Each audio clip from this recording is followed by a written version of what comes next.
سیرت کے حوالے سے اس کی شخصیت کے بارے میں گفتگو مختلف جہات اور مختلف مراحل میں ہو سکتی ہے۔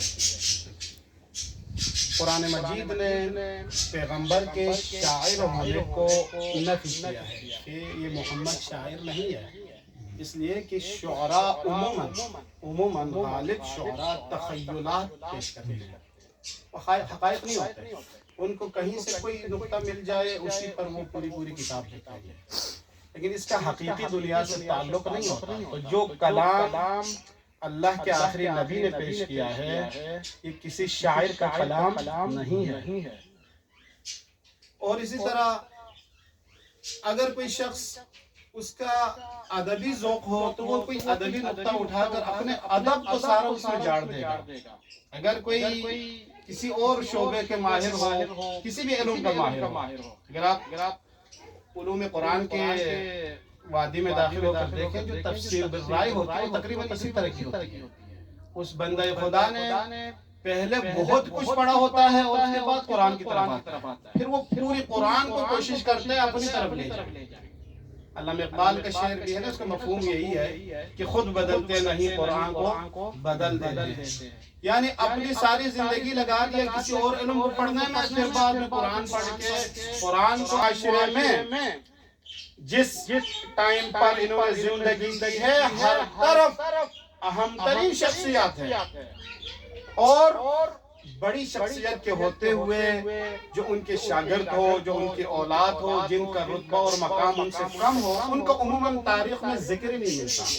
لیکن ابو الفضل العباس امیر المومنین کے ہوتے ہوئے علی نے زندگی میں دو تمنا کی، ایک شہادت کی تمنا تھی، ایک ابو الفضل جیسے بیٹے کی تمنا تھی، اور پروردگار نے علی کی ان دونوں تمناؤں کو پورا کر دیا۔ ایک دفعہ مل کے صلوات پر کی زندگی، امام حسین کی زندگی، امام سجاد کی زندگی، یعنی معصوم ائمہ کی زندگی میں ہوتے ہوئے بھی اپنے آپ کو قمر بنی ہاشم کا لقب پانا یہ کم مقام نہیں ہے۔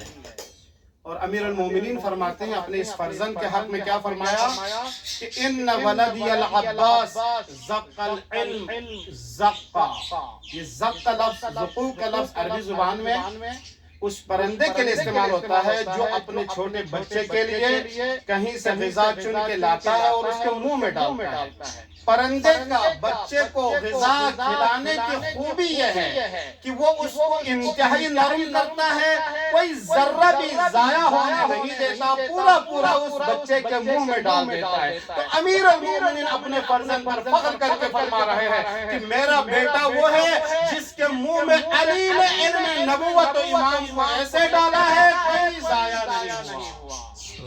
ظرف حضرت عباس یہ ہے کہ علم امامت و نبوت کو اپنے اندر سمو لیا ہے۔ اسی لیے صادق آل محمد نے آپ اور مجھے جو نصیحت کی ہے کہ جب بھی کربلا میں جاؤ تو تم یہ زیارت پڑھنا، جس کے میں دو جملے آپ کے سامنے پیش کیا۔ دکتر رفیق کہتے ہیں کہ خود امام صادق جب کربلا میں گئے ہیں تو ابو الفضل العباس کی زیارت اسی انداز میں خود بھی انہوں نے پڑھی ہے، اور آپ اور مجھ سے بھی یہی مطالبہ کیا ہے مفاتیح الجنان کے مطابق کہ جب بھی کربلا میں جائیں تو حضرت ابو الفضل کی جو مفاتیح میں موجود زیارت ہے اس کو آپ ضرور پڑھیں، سلام اللہ علیہ کرنے کی۔ اب ایک حدیث میرے ذہن میں آ رہا ہے، کیا فرمایا امام سجاد علیہ السلام نے؟ رحم اللہ عمی العباس ان لعمی العباس عند اللہ تبارک و تعالی منزلتا یغبطها بها جمیع الشہداء یوم القیامہ۔ سوال ذہن میں آتا ہے کہ علی اکبر نے جنگ کی ہے، حضرت قاسم نے جنگ کی ہے، اصحاب نے جنگیں لڑی ہے، مولا عباس کو تو اجازت ہی نہیں ملی، لیکن مقام اتنا ہے کہ آدم سے لے کر خاتم تک جتنے بھی غیر معصوم شہداء ہیں سب تمنا کریں گے مقام حضرت ابو الفضل عباس۔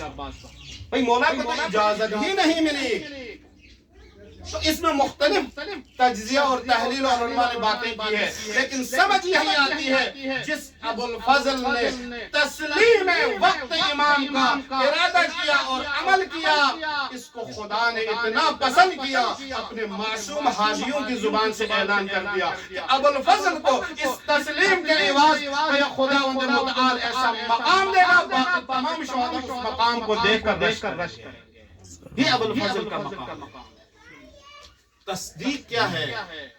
تصدیق یہ ہے اپنے عمل سے، میں ابن زیاد سے تیرے لیے امان نامہ لے کر آیا ہوں کہ آپ کو مختلف علاقوں کے حکومت بھی دیں گے اور فوج یزید کے آپ کو لشکر سالار بھی بنائیں گے۔ ابو الفضل عباس نے کیا فرمایا؟ کہا لعنک اللہ ولعن امانک، کہ تجھ پر بھی اللہ کی لعنت ہو، تیرے اس امان نامے پر بھی اللہ کی لعنت ہو کہ تو مجھے تو امان دے رہا ہے لیکن زہرا کے لال کے لیے کوئی امان نہیں ہے۔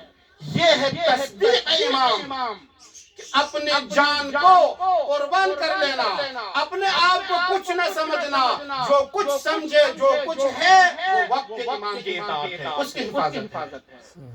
پھر کیا فرمایا؟ والوفا، وفا نے جس کائنات میں جس شخص پر فخر کیا ہے اس ذات کا نام ام البنین کا بیٹا حضرت ابو الفضل۔ کیسی وفا! پیاسے کی تمنا ہوتی ہے کہ پانی پی لے، لیکن ام البنین کی تربیت یہ ہے کہ پانی ہوتے ہوئے پانی کو کہے اے دنیا، میں اس کا بیٹا ہوں جس نے دنیا کو 3 طلاقیں دی ہے، آیا میرا آقا پیاسا ہو اور میں پانی پی لوں؟ ہو نہیں سکتا۔ پانی کو پانی کے منہ پہ مار کر قیامت تک کے لیے اپنے سر پر تاج وفا جس نے سجایا ہے اس کا نام ابو الفضل عباس ہے۔ والنصیحہ کس کے لیے؟ لخلف النبی المرسل۔ پھر شمر کو نصیحت کی، اے شمر تو مجھے جہنم کی طرف دعوت دے رہا ہے، آؤ میں تجھے جنت کی طرف بلاتا ہوں، حسین ابن علی کی طرف آ جاؤ کیونکہ حسین جوانان جنت کے سردار ہے۔ بس انہی کلمات کے ساتھ میں